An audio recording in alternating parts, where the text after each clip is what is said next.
You gotta love spring. Everything about it just oozes color, vibrancy, joy, happiness. My cup is overflowing. And that's the feeling that I get in this garden bed. And it doesn't just arrive. It is through a little bit of planning, a little bit of planting in between, and considering my colors.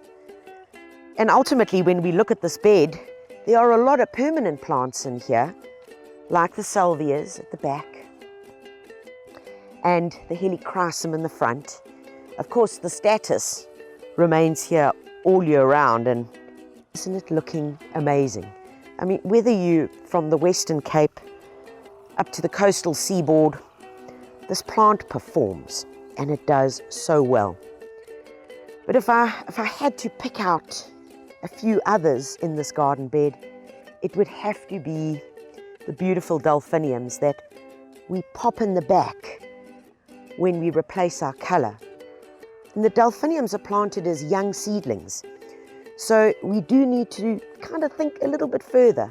And once they have given us their show and that beauty, then they come out and we replace them with something else during the summer months. But delphiniums are a pure winner for me and the hallmark of spring.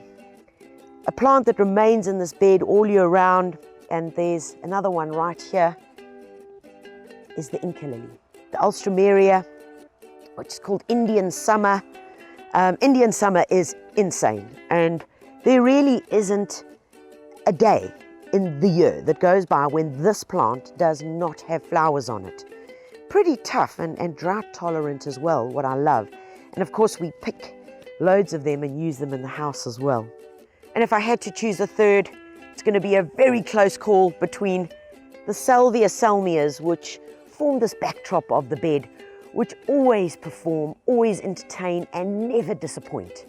In fact, I have to prune them back even because they've got too many flowers on them. And in order for that regeneration, I have to actually prune away flowers to get them to flush out and come through again, because they are just so incredibly resilient.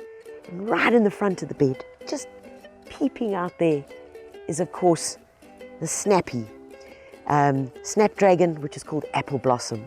It's a double, faint, delicate, gorgeous, and it just really works in this space. This is joy.